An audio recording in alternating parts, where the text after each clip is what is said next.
You read a little bit about the issue of goddess worship last week. It's tempting to argue that the availability of female divinities should raise women's status in a society because, by association, women should be considered to some extent divine, right? However, it's obvious that, for instance, in Hinduism, women's roles in social status are not higher, despite the worship of numerous female gods in Hinduism.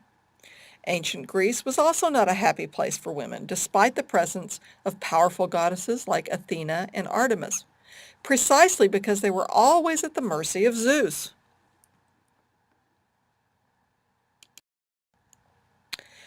So one place to look for the impact of replacing belief in the great goddess with a worship of or belief in divine couples and the rise of monotheism's commitment to only one God is in the evolution of creation myths that reflect the demise of the great mother goddess.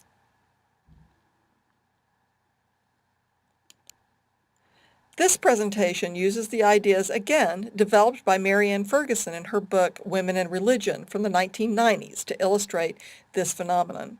What we're really talking about here is the ways in which language, or the stories that get told about the divine, social structure, everyday life, what family means, equals or creates reality. In other words, translation is everything. The story you tell makes a difference.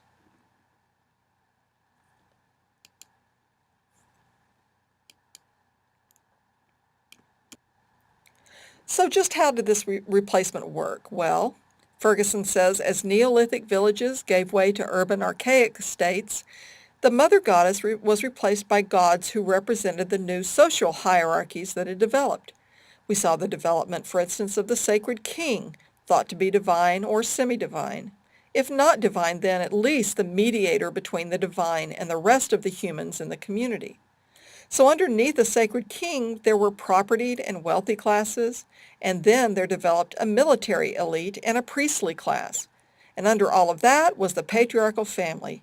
It was a kind of correspondence thing, as above, then so below. The patriarchal family looked just like the kingly family, where the father dominated family life and was dominant in economic, political, and social life, just as the king was, and just as God was.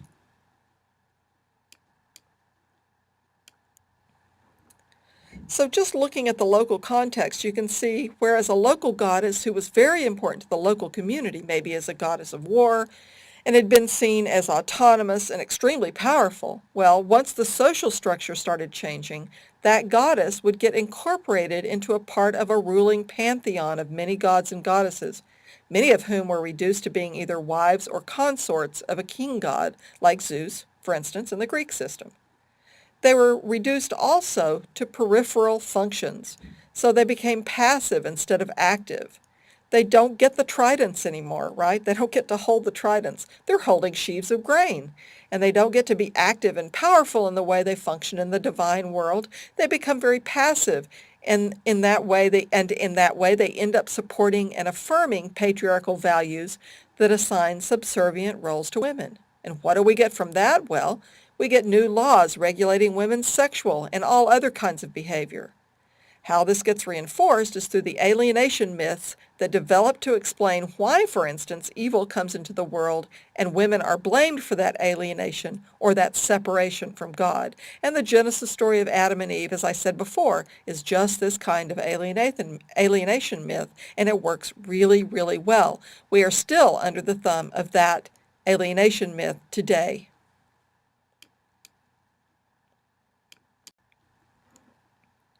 A real, meaning literal, religious example of this process can be seen in the Hindu myth of Rama, the Hindu god, and Sita, his wife, and the ways in which Sita stands for the ideal woman and the impact of that ideal on real women in India.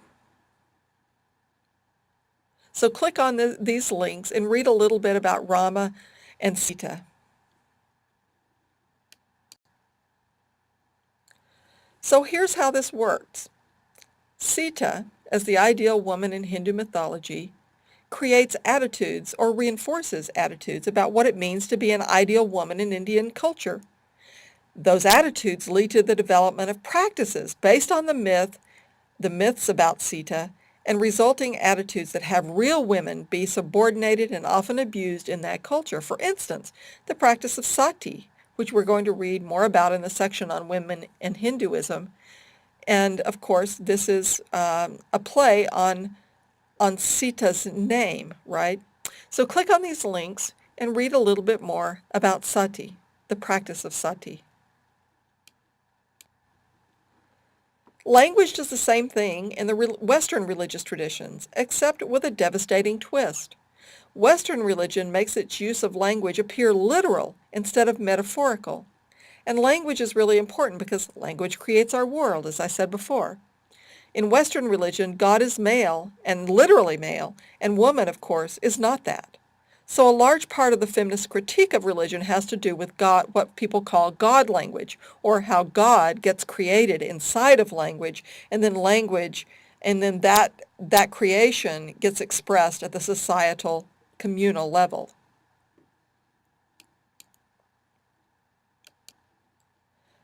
So how does this work? Well, I request that you watch George Lakoff's short introduction to his concept of framing to see how it can be applied to how gender discrimination works in Indian culture through the myth of Sita.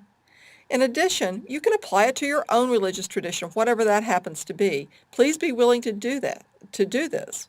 Try to uncover your own blind spots, however painful it might be.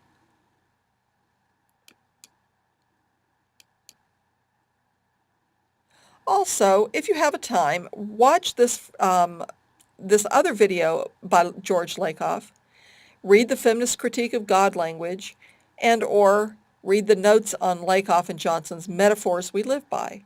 Very interesting stuff.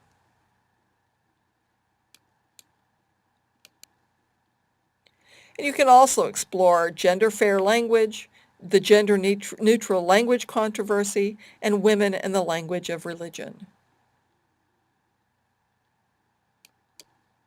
And finally, just for fun, Eve, of course, is the ultimate trickster, right? So click on this link and read a very interesting, I believe it's from the New York Times, this very interesting essay, Relearning the Story of Adam and Eve.